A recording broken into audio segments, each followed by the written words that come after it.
It's just for a while lang po, ah. Okay, what? Yan. Let me share my screen.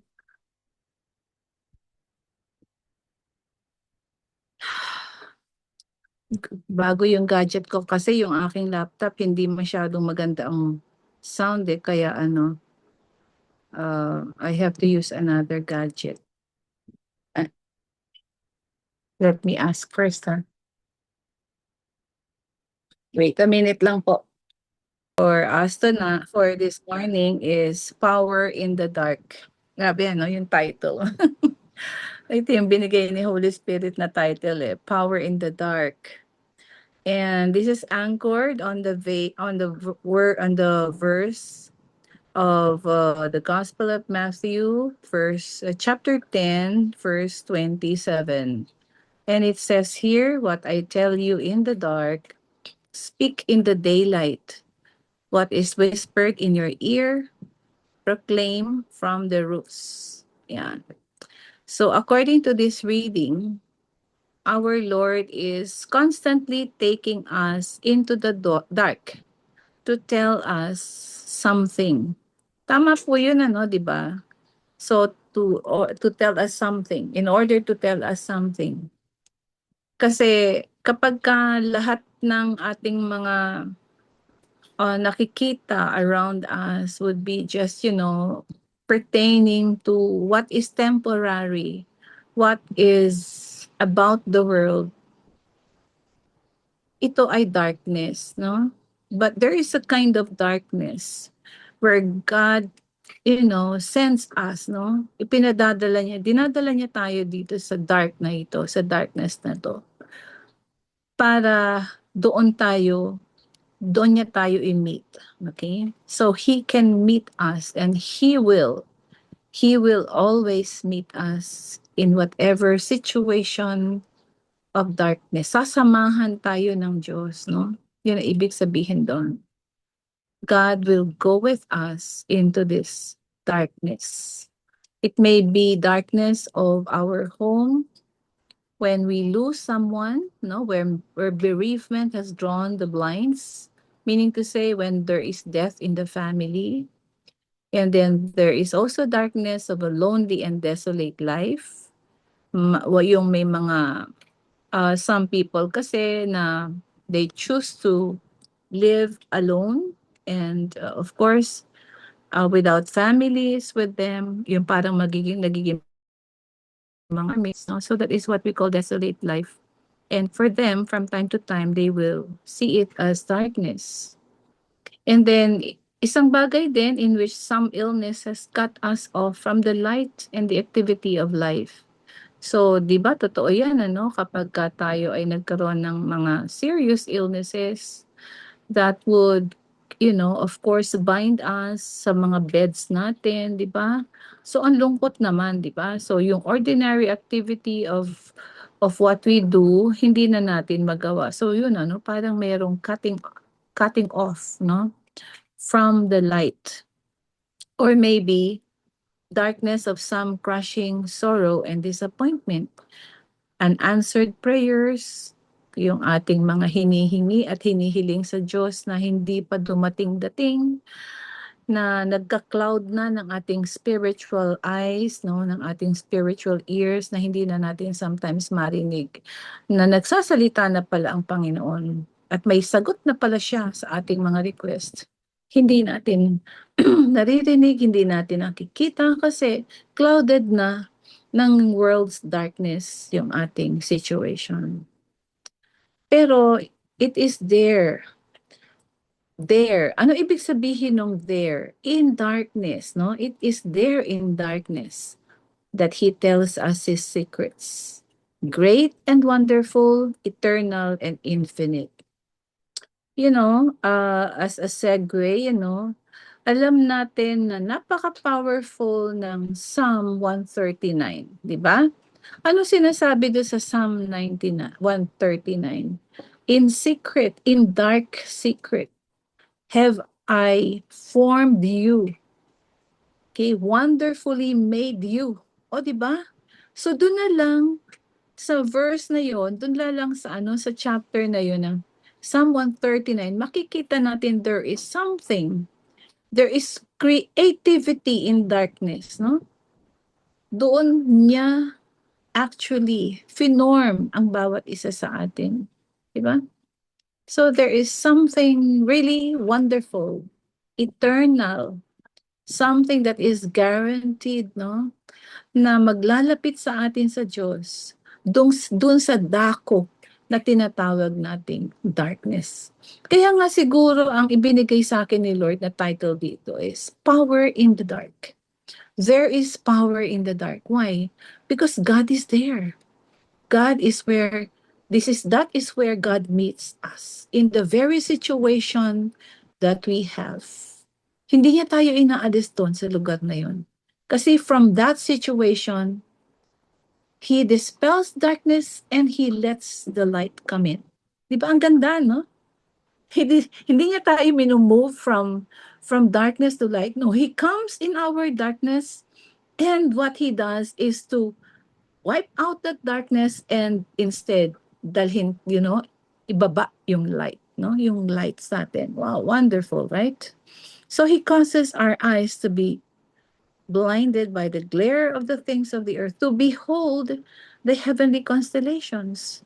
So sometimes, yung mga problema natin, no, sa buhay, ito yung nakaka-discourage sa atin eh. Ano ba yung mga problema?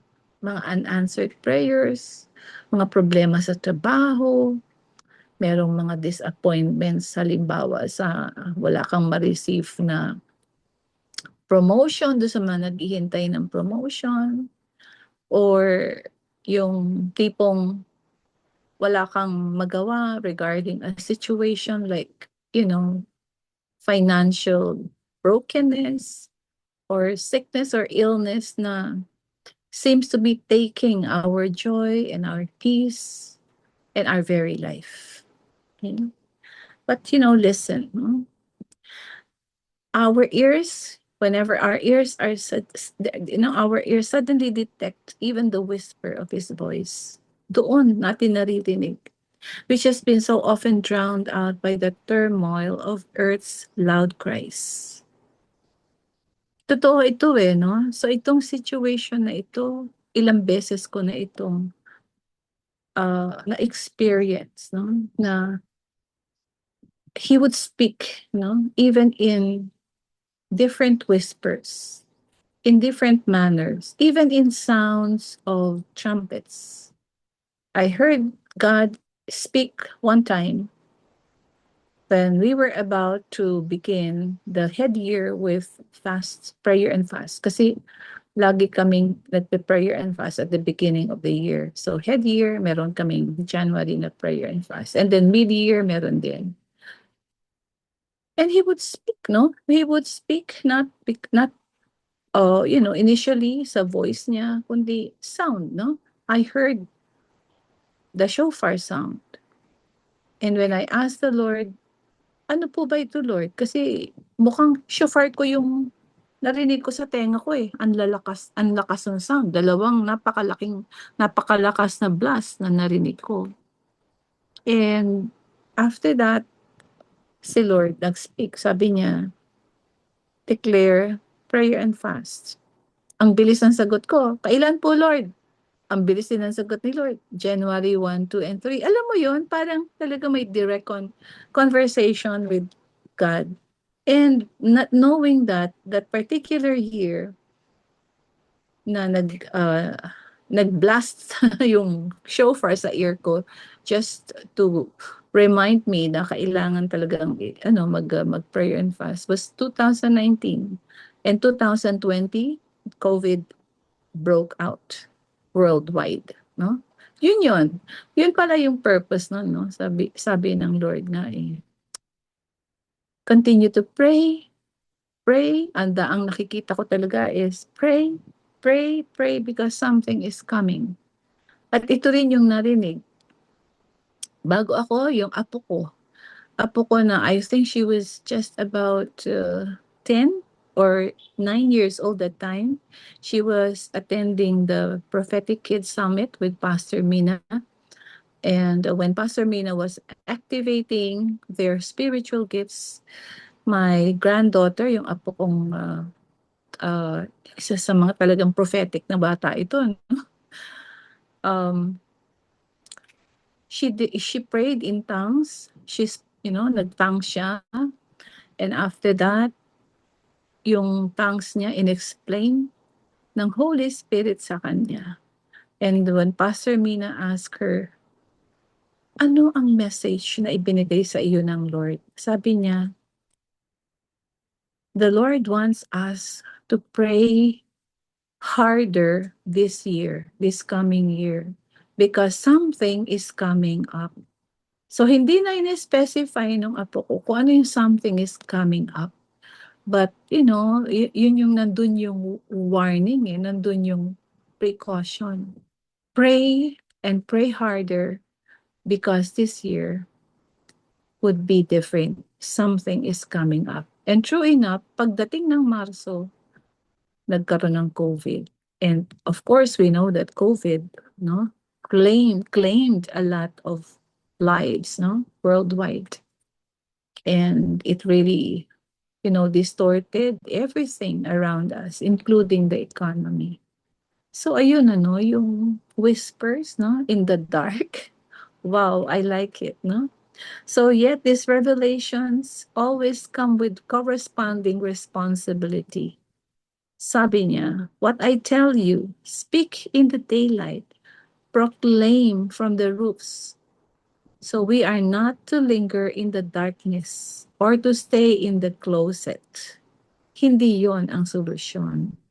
Soon we will be summoned to take our position in the turmoil and the storms of life. And when that moment comes, we are to speak and proclaim what we have learned. Kaya nga tayo lagi, we sit at the feet of Jesus to learn, about His goodness, about His love, about His power, about His truth, so that we are what? We are going to what? To go and proclaim whatever we learn from the Lord. This gives new meaning to suffering. Okay? Itong power in the dark, this is another meaning to suffering. The saddest part of which is often the apparent feeling of uselessness. Mayroong uselessness tayong nararamdaman. This is very true, no? When we become sick, when people become sick, then ang feeling nila nagiging useless sila. Kahit nga yung mga yung mga getting old, yung mga 85, yung 89, ganyan, yung mga 90 na years old na yan, alam mo yung kanilang mindset nandun sa feeling useless. Feeling useless.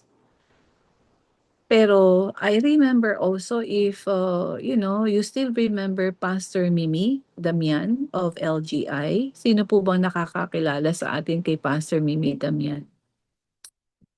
So, I would remember her na when sickness fell upon her, she was so healthy. She was so active. At 80 years old, she was leading Windwatch. Siya yung Windwatch coordinator ng yung main Windwatch. And she would teach, she would have OSGs, no? And how many of you are members of OSGs here, no? I also teach OSGs. Meron akong mga ilang OSGs, and then ngayon may bago akong OSG, and that is yung mga yung aking mga disciples, no, na napunta na ng Japan. And then ngayon meron na silang mga bagong mga bagong fellowships, relationships. So I asked them, no, if they are willing to start another OSG, Bible study with me, and then sabi nila excited sila. Yung gano'n, no? Tapos meron din last Thursday sa Windwatch namin naman sa Puno FEMC, one Filipino Methodist, no? Filipino Traditionalist Methodist joined us from Lithuania, no? And sabi niya, I really love to join Bible studies. Dito kasi wala eh. Walang English. Ganun. So, yun. Those opportunities where we can share yung mga revelations ni God, no, sa atin through our Bible studies, our yung ating mga seminars na mga yung ating continuing, if some of you are with IME, then yung mga lahat ng lessons na yan, they are teachable and shareable sa iba, no? Okay. So ito yung meaning na bago ng ng suffering, no? So we should not think about our uselessness. Si Pastor Mimi, as I would, also, uh, of course, mention, meron ng, yan eh, naka-oxygen na yan. Naka-oxygen siya habang nagtuturo ng OSG. Okay? At hindi na kasi siya makahinga nun. Pero she continued teaching. She continued sharing the word of God. Kasi alam niya, she was what? Tasked to do that. She was anointed to do that. So, even at the very last thread of her life, she was sharing God's word. What a wonderful way, to, of course, uh, end your physical life by still discipling people. Okay? Grabe, ano? So, yun ang dream nating lahat, di ba? So, Lord, make us useful to the very end of our lives. Yun yung ating passion, no? That's why we don't stop praying. We don't stop joining prayer fellowships like Daybreak. We don't stop studying the Word of God sa LGI, no? To tell you the truth, I have been learning from LGI all these seminars, no? From the very start that they offered seminars. Since 2011, nagbabayad pa kami noon for every shall we say, series of lessons. For every series of lessons for the whole year, you would pay something like 20,000 pesos out of pocket expenses talaga. But these are what I consider them as investment. Mabuti na lang nga nung since nabili na yung building ng LGI, no, when someone, ito kasi istorya niyan eh, when a single person completed the required amount so that we can uh purchase yung present site ng yung present location ng LGI sa Camias, no, because we had our commitments. So yung commitments namin something like 7 million, pero that's not enough because the building and the land cost 15 million, no. Yun yung cheapest na bargain price. So isang tao lang po yung nagbigay ng 8 million. And after that, ang instruction ni Lord, give seminars to people for free. Ayun. Kaya naging libre yung IME natin ngayon. Lahat ng mga seminars ng except for, of course, for PLS that we have to go there, we have to eat, kailangan magbayad. Pero aside from that, lahat libre ngayon. So, take advantage, no? Take advantage of learning and getting the required empowerment as people set apart for kingdom work. Yun po yung gawin natin. Okay? So, segue. Kasi love na love ko si Pastor Mimi, no? So, imagine, no? At the last breath niya, she was teaching OSG. Wow. Okay, so it says here how, if we tend to think how useless I am, what am I doing that is making a difference for others? Of course, that is not for us to measure. It's the Lord who is going to measure that for us. Are we making a difference in other people's lives? We just allow Jesus to be seen in us every day. Yun lang po yun. Just magnify Jesus in our lives. So you cannot magnify Jesus in your life if we don't love Jesus enough.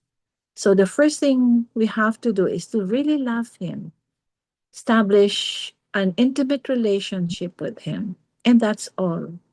And everything else will come to pass. Na yung, alam nyo yun, yung Jesus will just be magnified.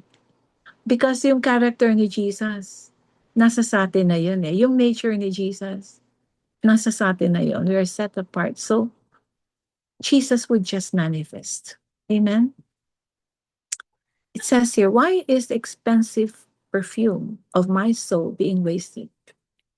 Yan yung mga, ano yun, yung mga disappointments ng ating mga iniisip eh. So these are the desperate cries of the sufferer, but God has a purpose in all of it. He takes his children to higher levels of fellowship so they may hear him speaking face to face as a man speaks with his friend. Diba? Si Moses, he spoke with God. He saw, God face to face. Buti nga hindi siya na-consume eh. Kaya pagbaba niya, 'di ba? He had the glory of God, yung glory ng Diyos. Although fading, nasa kanya. Okay? And then deliver the message to those at the foot of the mountain. Yun ang yung atin, no? We experience God in the mountain. We experience God in the wilderness. Experience God in the wherever God wants to meet us. Or wherever, of course, our situation, dun niya tayo imimit.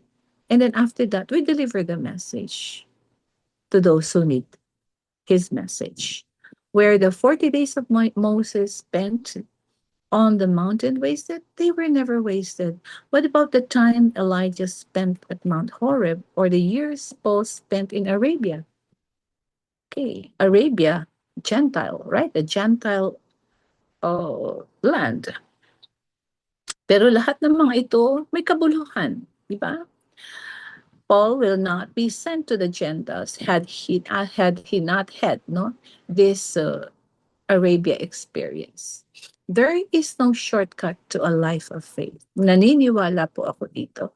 No shortcut to a life of faith, which is an absolute necessity for holy and victorious life. We must have periods of lonely meditation and fellowship with God. Our souls must have times of fellowship with Him on the mountain and experience valleys of quiet rest in the shadow of a great rock. Amen. So we must spend some nights beneath the stars when darkness has covered the things of earth, silenced the noise of human life, and expanded out view, revealing the infinite and the eternal. All these are as absolutely essential as food is for our bodies. Napaka-poetic ng author, no? Si F.B. Meyer. This author is so poetic, but everything else flows from the heart of God towards us. Everything flows from the Word of God for us, no? To enjoy and to munch and to eat and to digest this morning. In this way alone, can we sense can the sense of God's presence become the unwavering possession of our souls, enabling us to continually say, as the psalmist once wrote, "You are near, O Lord." Wow, you are near, O Lord. Has God ever called you by name? I hope we had experienced that. Has God ever called you by name? I had the privilege of having been addressed by God by my name during the Ondoy. Yung, alam mo nyo yung Ondoy na na hindi ko alam kung mga nasa abroad, natatandaan nyo po yung Ondoy na yung super typhoon na talagang Metro Manila was underwater and there were a lot of losses, both lives, property, and everything na bago nakabalik at nakarestore ang mga tao. Matagal-tagal na panahon. And during that time, safe kami. We marked ourselves. My family, and my other children's families marked our places safe. But I was so soul torn. I was crying deep in me. I said, Lord, bakit ganito ang pakiramdam ko? Bakit parang ako yung nababaha? So hindi ko alam na God wants me to intercede. God wants me to do something. And he called me by name. I heard him call my name. Rose. Something like that. Wow. I said, Lord, yes. So after that, I did what I need to do para maibsan yung hirap ng mga tao, sending help here and there, sending prayers here and there, praying for people, and you know what, sending them, whatever it takes to, to lessen their suffering. So some hearts like evening primroses open more beautifully in the shadows of life. Wow. 'Di ba yung mga beautiful flowers, they bloom in sunlight, in direct sunlight, in talagang in, sa maliwanag na sunlight. But look at this, evening primroses open more beautifully in the shadows of life. Some flowers open at night, no? You know that. And that is how God created them. So praise God. So this is the takeaway. There is power in the dark because that is where God meets us to share the revelations of his heart. He truly speaks. Therefore, we must listen. Amen and amen. Thank you, Paul. Thank you for letting me share.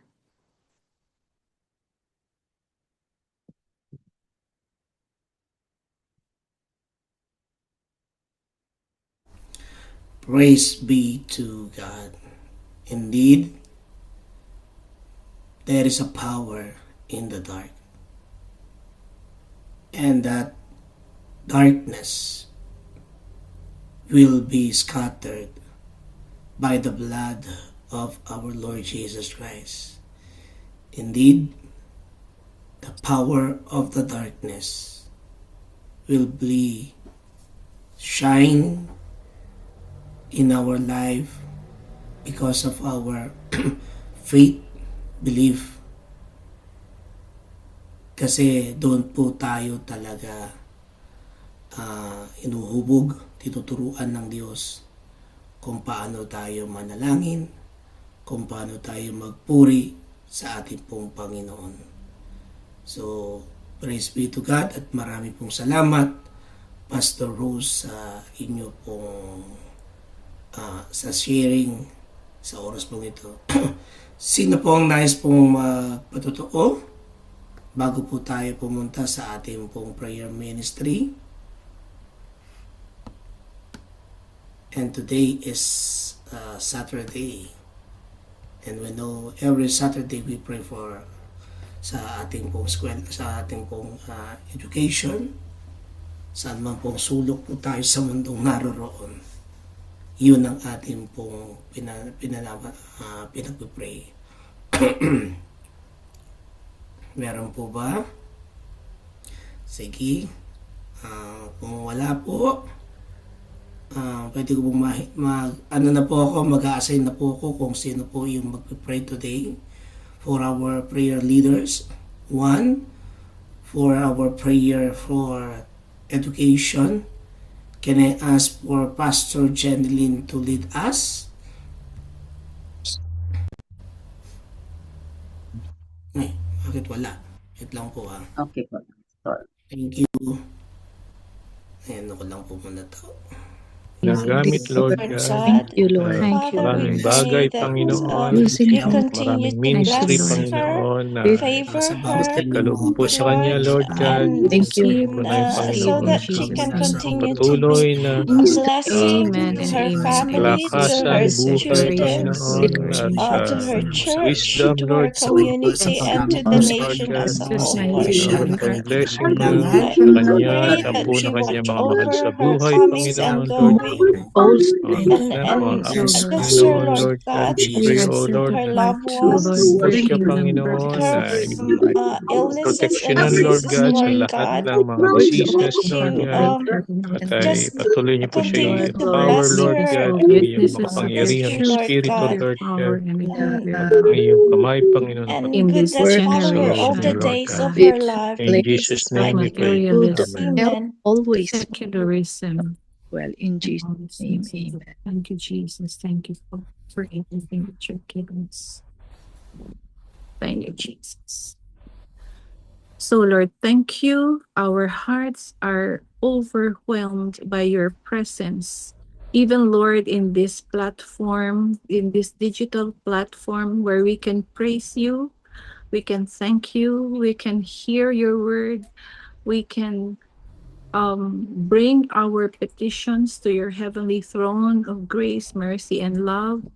Thank you, Lord, because we are your people, called by your name, O God. And you have commanded us, O God, to pray, O God, to pray, to turn from our wicked ways, to repent, O God, so that from heaven you will hear us and you will just heal our land, our earth, the nations that are grieving right now. Lord, use us mightily. We know, Lord, the reason why you have set us apart, and that is to be kingdom bearers, kingdom explosion bearers, oh God. Lord, in our own ways, Lord, and even in our sphere of influence. My prayer is use us powerfully. We are willing vessels, O God, to be carriers of your truth, of your power, of your love in this generation, O God, that lacks, O Lord, the conviction, O God, to sin, that is thriving in secularism, thriving in everything that is away from you, oh God. Lord, let your people, the set apart people, be emboldened to continue, oh God, to share, oh God, your word, your salvation, your grace, oh God, your way, Lord, your way to transformation. And Lord, even if we are just a few here in this room, we know, Lord, that we are empowered to go and to share in whatever way we can. Lord, you want us to depopulate hell and populate heaven. That is your purpose for us, oh God. And we say, Lord, we are able, we are ready in whatever capacity you have given us, oh God. Marami pong salamat sa hapong ito. Marami pong salamat sa iyong paggiya, pag-guide sa amin, banal na Espiritu. And we just say, we love you, Lord. We love you, Lord. And for all of us in the room, let us receive the blessing of the Lord. Cup your hands and receive the blessing from the Lord. Ivarekeka Adonai v'yishmereka. Yair Adonai panabeleka v'koneka. Yisa Adonai panabeleka v'yasem leka shalom. The Lord bless you and keep you. The Lord make his face shine upon you and be gracious to you. The Lord lift up his countenance upon you and give you peace. And everyone say, Amen, Amen, Amen and Amen. amen. Amen. Thank you po, Pastor Salamat po. Rose. Salamat, Pastor Rose. welcome po. Thank you, At ingat. Pwede na po ba akong mag-leave? Kasi pupunta na po ako sa church discipleship session naman ng church namin ngayon. Ingat po, Pastor Shalom Rose. po. Marami Shalom, pong shalom. Picture salamat. muna po, Pastor Rose. Picture muna daw. Po. Picture muna. Ayan. Ayun. Okay, we ready? Okay, ready. 1, 2, 3, smile. Ay, wait lang po. Nawala si Tipinet. Po, Yan. nagluko yung aking Sige. yung aking camera.